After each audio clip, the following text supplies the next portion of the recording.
Hello hello. की हाल हो गे? के ही रे? नहीं पहचान नहीं।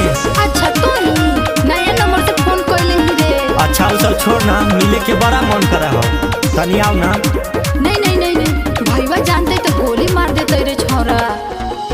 छौरी ढेर दिन से पीछे घुमावे छही, मिले खातिर तू कहे छही नहीं नहीं। अरे भैया पापा देखते तो कूट न देते रे छोरा। छौरी ढेर दिन से पीछे घुमावे छही, मिले खातिर तू कहे छही नहीं नहीं। कोटवा के नीचे या घरवा के पीछे आओ ना धलियो कवारी में। अरे नहीं रे, कदम ही वीडियो वायरल रे छोरा, मिले नया पिछुआरी में। अच्छा कदम ही वीडियो वायरल रे छोरा, मिले नया पिछुआरी में। अरे कुछो ना होता हो।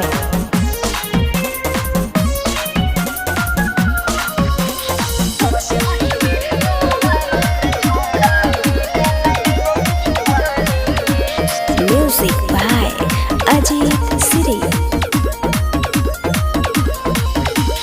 करेला भेट मोर करे छौ मन गे, कहिया ले असरा धरम ही। आ जाई है राती में घरे रे छोरा, कर छिया कुछ हम ही। सुनै छी की रे? करेला भेट मोर करे छौ मन गे, अच्छा। कहिया ले असरा धरम ही।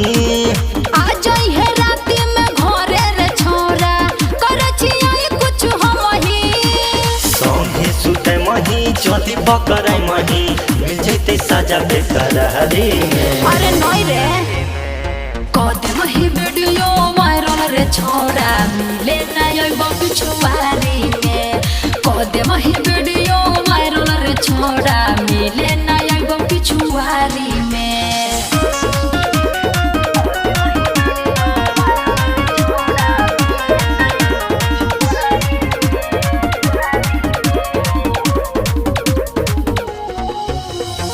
प्यार पे अपना न शौक छोड़ी करही, जल्दी से आ जाही भीरी।